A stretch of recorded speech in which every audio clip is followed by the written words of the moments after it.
Hello everyone and welcome to the official ForHonor Heroes ranking.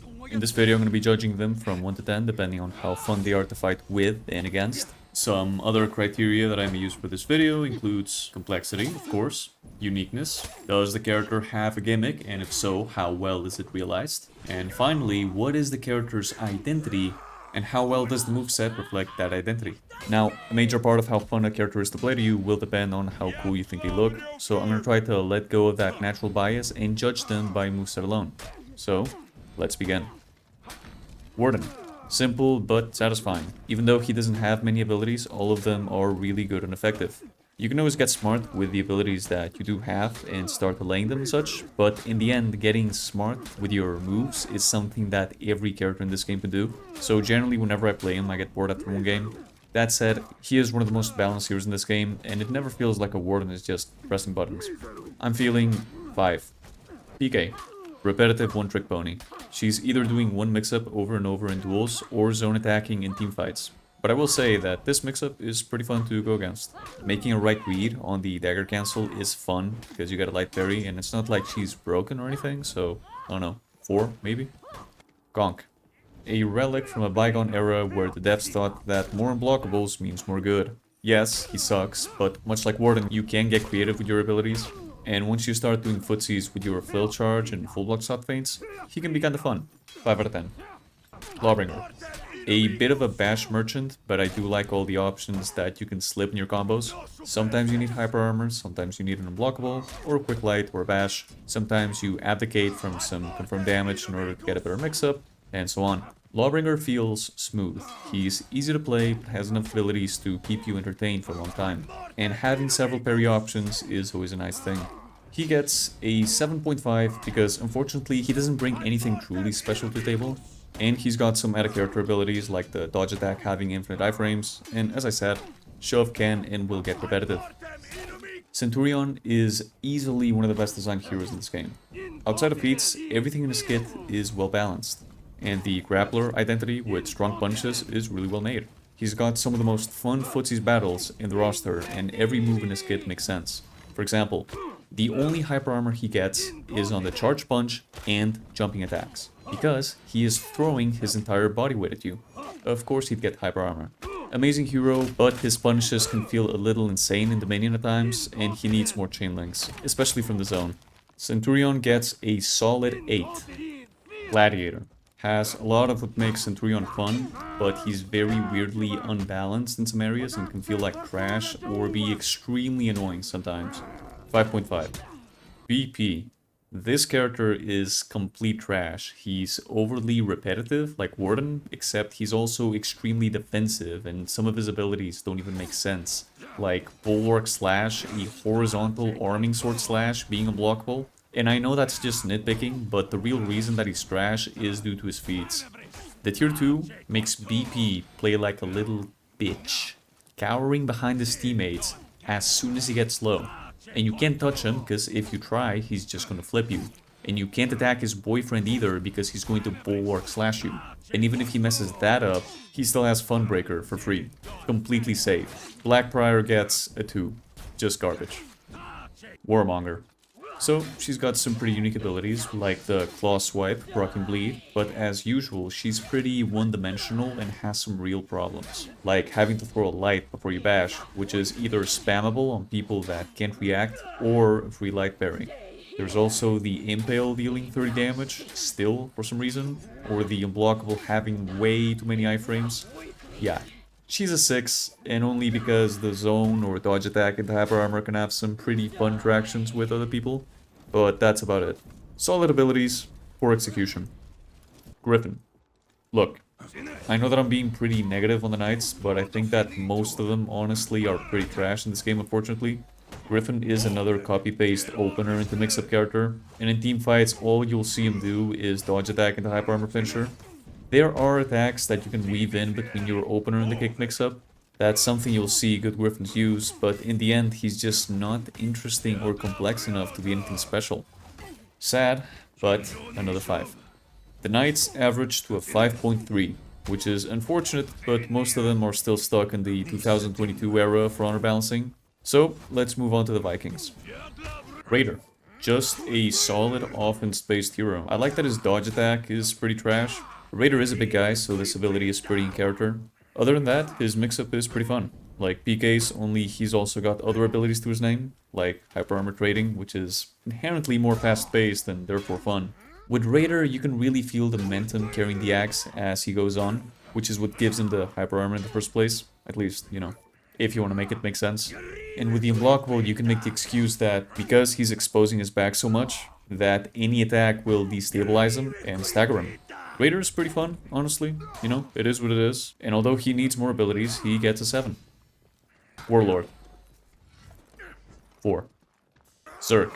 Actually, surprisingly deep despite how most players use him. Awesome ability in teamfights, super fun feats that when combined can make you feel like Doomslayer, and a large array of options to do at any given time. So it is very sad that he still has Hyper Armor on lights, making him borderline unpunishable depending on the matchup. I'd like to give him an 8, but I'll drop it down to a 6.5 because of this. Valk.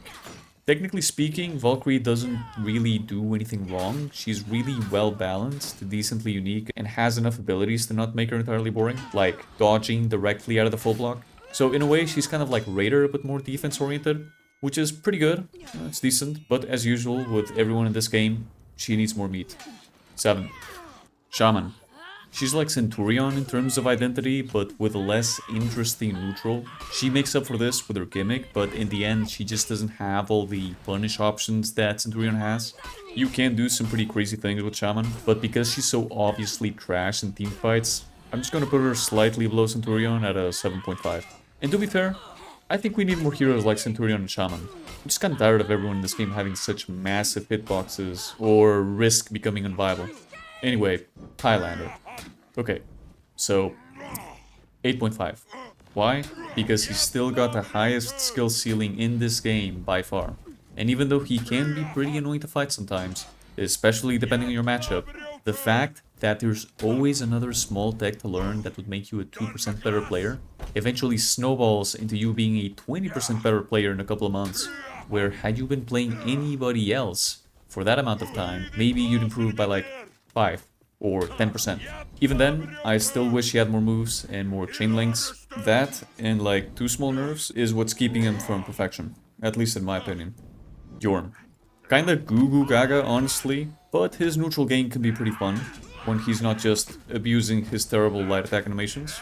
Feats are some of the most fun in this game, and the gimmick is, you know, it's alright. I think devs should take a note from Sohei and try to make the Hammer Slam fun again, aka watch my video.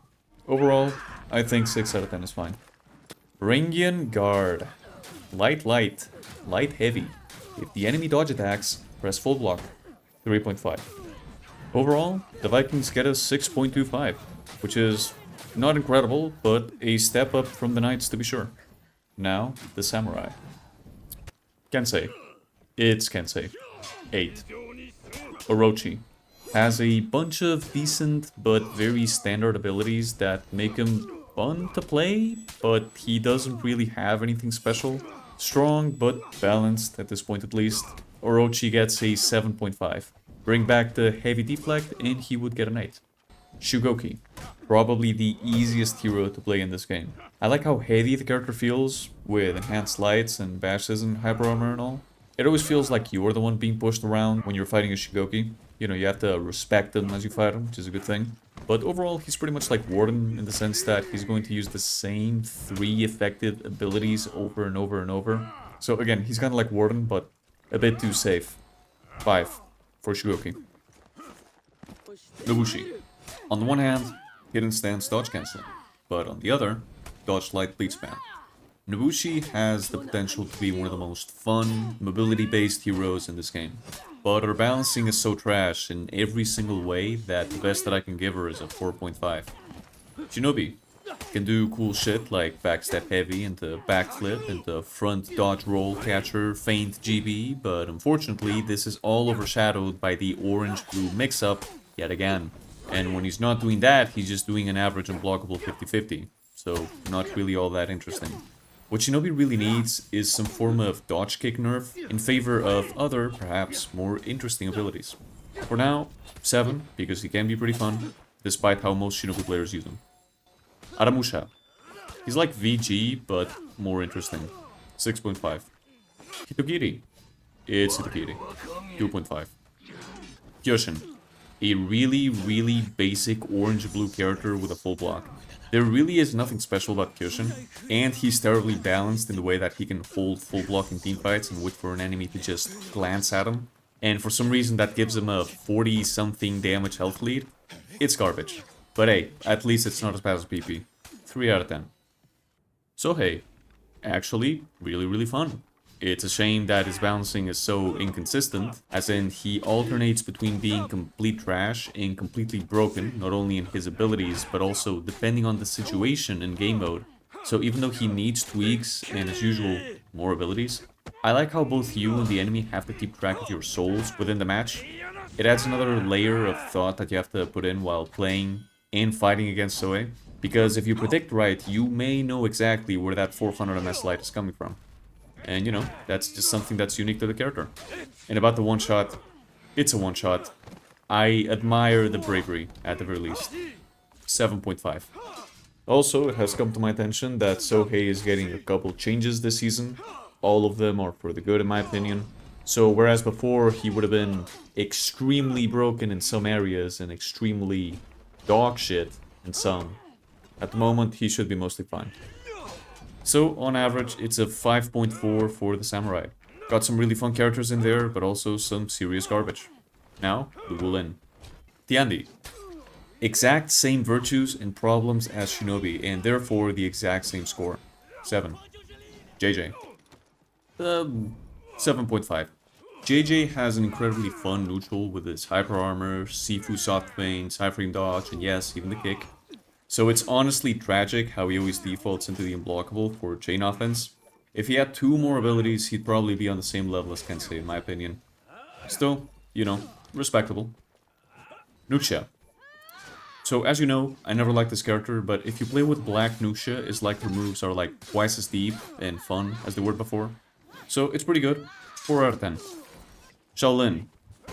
Okay, so even though all Shaolin players play like little bitches for some reason, it is important to note that this is not the fault of the character. You can draw a comparison with Orochi and say that these are both characters with a good number of abilities that are effective, but there's nothing really all that special to them, other than the crushing counter lights, I guess.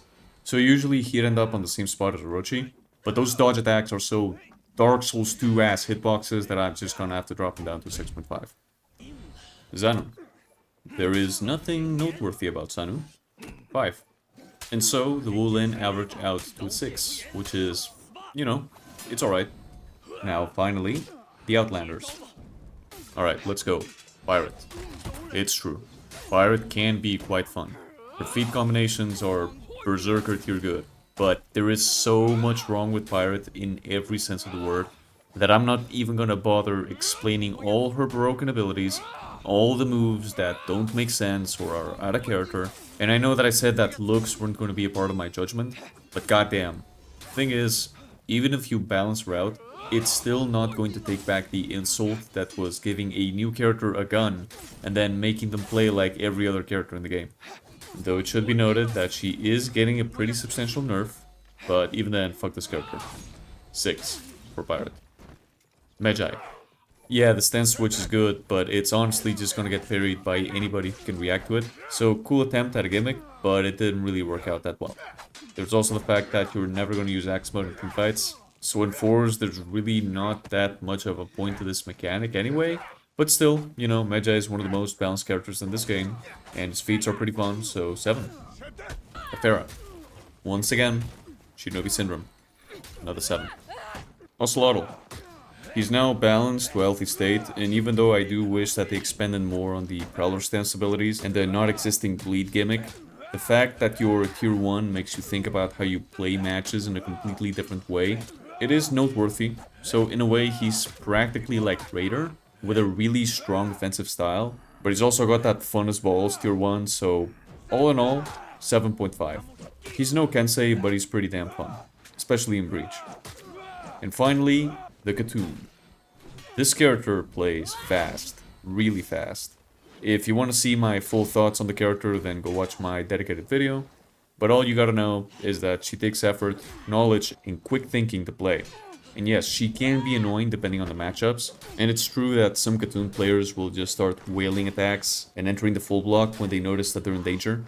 But honestly, most of that goes away once you realize how she works, and when you can just interrupt her with a light, which she can then adapt to and start doing something else. Overall, I really like this character. She now takes a spot in what I'll be calling the big three, that is Centurion, Kensei, and now the Khatoon, sitting at a solid 8 out of 10. The Outlanders average out to a 7.1, the highest ranking in all the factions. And if you think about it, it makes sense, right? These guys are the most recent, so now that they're mostly balanced, they're gonna end up with a higher score. So, if you take anything from this video, is that Highlanders still slams. I'll see you next time.